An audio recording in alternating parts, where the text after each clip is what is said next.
All right, so are you ready to decode some serious financial lingo? Let's do it.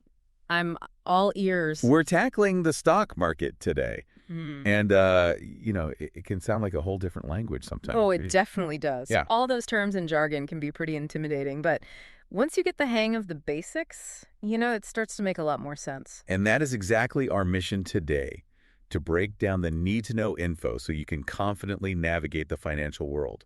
Whether you're at a dinner party or just trying to understand the news, we got you covered. You got it. Okay. And judging by the stack of articles you sent me, you've been doing some serious research. Oh, yeah, I've been diving deep. And one term that keeps popping up everywhere is Dow Jones. Sometimes it's Dow Jones Industrial Average, sometimes just the Dow. It's like they use it to represent the whole stock market. It's definitely the most famous index out there, even though it only tracks 30 companies. 30. Yeah, just 30. But they're huge companies, like major players, blue chip companies. The ones you see advertised everywhere. Think household names. Okay, so when someone says the Dow is up, it means these big companies are doing well. But is it really a good indicator of the overall market? It can be, yeah. It gives you a general idea of where the market's headed, especially in the short term. But it's not the whole picture. Remember, it's just 30 companies, Yeah. and they might not represent what's going on in other parts of the economy. Right. I mean, 30 companies can't tell you everything. Exactly. And there's actually been a lot of debate about whether the Dow is even still relevant today. Some people think it might even be misleading. Wow, okay, so if the Dow isn't the be-all, end-all, then what should we be paying attention to?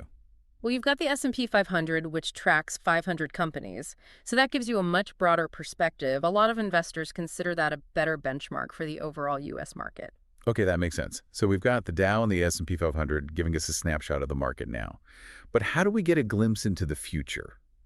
Like where things are headed. In your notes, you mentioned futures, and I got to say, those have always seemed a bit mysterious to me. Yeah, futures can seem complicated at first, but think of them as like bets on the future price of something. Bets, like gambling. Kind of, but with a lot more analysis behind it. It could be stocks or oil, gold, you name it. Like, let's say you think the price of oil is going to go up next month. You could buy an oil futures contract, and if you're right, you make money. So when I see headlines saying Dow futures are up, it means people are betting that the Dow Jones is going to rise. Exactly. They're feeling optimistic about those 30 companies. But of course, it's all based on what traders believe will happen. There are no guarantees in the market, right? Right, of course. So basically, if I'm seeing Dow Jones today versus Dow futures today, one is about right now and the other is a prediction about the future. You got it. It's like the difference between looking at a map to see where you are now and using a compass to get a sense of where you might go next. I love that analogy. It's all about direction. And speaking of maps, one thing that stood out to me in all these articles is how often the word market is used. Yeah. Stock market, U.S. stock market, futures market. It's almost overwhelming. It can be, yeah. But think of market as just a place where things are bought and sold. Okay, that's simple enough. Right, so the stock market is where stocks are traded. The U.S. stock market is specifically in the U.S. And then you have specialized markets like the futures market, where those futures contracts we talked about are traded. So it's like you need a modifier to know exactly what is being traded, like knowing what store you're going to before you go shopping. Exactly. You wouldn't walk into a bakery expecting to buy a car, would you? No, but donut does sound pretty good right about now. Yeah. Okay, back on track. There's one more distinction I wanted to clear up. What exactly is the difference between the NYSE and the Dow? I see them mentioned almost interchangeably. That's a good one. The NYSE, or New York Stock Exchange, is that iconic building with the columns.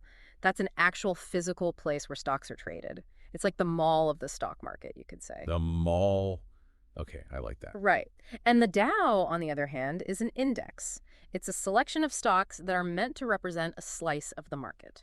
A lot of the companies in the Dow are traded on the NYSE, but not all of them. Got it. So it's like saying, I went shopping at the mall versus I bought clothes from this specific brand. One is the location, the other is the product. You nailed it. It's all about context. This has been so helpful. I feel like I can actually understand these financial articles now. That's great to hear. What's the biggest takeaway you'd want our listener to walk away with today? I think the most important thing is to remember that learning about the stock market is a journey. It's not something you learn overnight.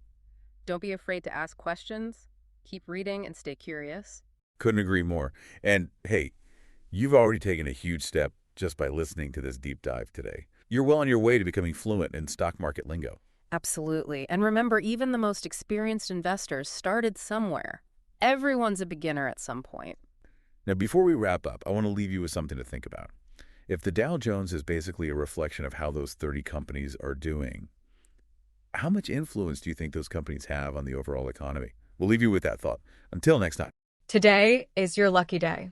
Today is the day that our $3 website works for you, paying you directly to your PayPal daily. Imagine $3 ongoing continuous payments to your PayPal account. Imagine falling asleep and waking up to $300 in your PayPal account. How would this make you feel? How could this help you? What bills could you pay? What kind of fun could you have? What does that retirement look like now? All for a one-time payment of $3. This website is DFY done for you, fully built and completely hosted, and never stops collecting payments for you. You have spent $3 on coffee on a regular, but that coffee won't help you create multiple streams of income. Click the link below.